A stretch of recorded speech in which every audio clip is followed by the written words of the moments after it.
Kids, so we have already learned about international place value chart. So this is the time to solve the exercise. So just open the page number 148. So till third question we have done, and I hope that you have also done with the work. So according to international place value chart, the question number 4 is that write the number name in international way. In numbers को international वे में number name लिखना है. अगर हम इसको Indian system में लिखते हैं तो इसको लिखा जाएगा 1,37,684. बट अगर इसको इंटरनेशनल प्लेस वैल्यू चार्ट के अकॉर्डिंग लिखते हैं तो यहाँ पर कॉमा जो है ये 3 डिजिट के पहले कॉमा आएगा. So according to that you can see here, अगर हमारे पास ये डिजिट है 543216, तो इस डिजिट को जब हम नंबर नेम में लिखेंगे तो लिखा जाएगा 543,216. So according to that we will write here 137,684. So in this way you should do all these questions now in your notebook. Then the second question is that write a numeral in international way placing the comma correctly. अब हमें यहाँ पर number name दिया हुआ है और इसको हमें डिजिट में ट्रांसफर करना है, न्यूमरल में ट्रांसफर करना है.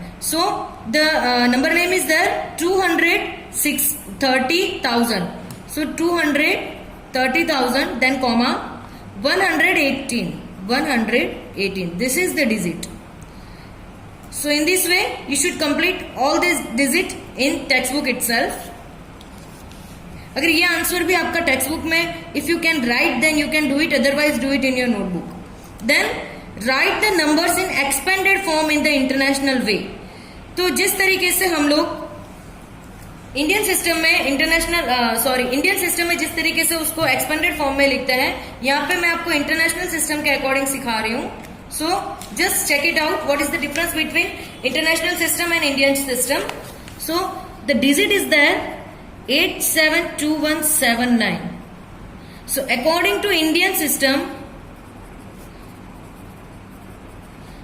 we will put the comma here and here. So the place value is there 8 lakh, then 70,000, then 2,000, then 100, then 70 plus 9. अभी इसे हम अगर इंटरनेशनल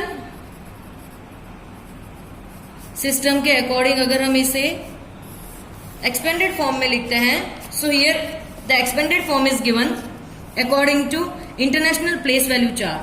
तो यहां पर हम कॉमा लगाएंगे, एक कॉमा लगेगा 3 डिजिट से पहले. तो यहाँ पे 8 की जो वैल्यू है ये हो जाएगी 100,000. सो 8 के पीछे इस तरीके से 0 लिखे जाएंगे 1 2 3 4 5. जैसे कि मैंने पहले भी बताया था कि अगर आपको प्लेस वैल्यू फाइंड आउट करने में या एक्सपेंडेड फॉर्म लिखने में प्रॉब्लम आ रहा है, then you can do one thing. जैसे कि 8 के पीछे 5 डिजिट है तो 5 zeros लगेंगे. लाइक दैट यहाँ पे भी 8 के पीछे 5 डिजिट है, 5 0 लगेंगे, बट कॉमा अलग जगह पे लगेगा. इन दिस वे 7 जो है वो 70,000 हो जाएगा. The same way 2,000, then 100, then 70, then 9. This is the international system. So in this way you should complete this expanded form in this way. 800,000 plus 70,000 plus 2,000 plus 100 plus 70 plus 9. So in this way you should fill this. Now इसे हमको standard form में convert करना है. सो 5 then 1 then 5 put comma 106. In this way we will transfer this expanded form to the standard form. Now arrange in ascending order in the international way. इसको international way के according ascending and descending order में set करना है. So I will explain you with one example. 642,589 458431, 824951. Then the next digit is there 824941. In 4 digit में से हमें ascending order में इसको सेट करना है. So as you know ascending order start from the lowest digit to the biggest digit. तो यहाँ पे लोएस्ट डिजिट ये वाला है, तो ये आ जाएगा हमारा सबसे पहला डिजिट. ये है सेकंड नंबर पे. You can easily see that यहाँ पे 400,058 है, यहाँ पे 600,000 है. तो ऑब्वियसली ये छोटा डिजिट है, ये बड़ा डिजिट है. देन यहाँ पर 800,000 और यहाँ पे भी 800,024. ये आगे के 3 डिजिट सेम है, बट पीछे यहाँ पे 951 है और यहाँ पे 941 है. So obviously this is the small digit and this is the bigger one. So in this way we will set this digits in the ascending order. So ये क्वेश्चन जो है, ये क्वेश्चन भी आपको नोटबुक में करना है.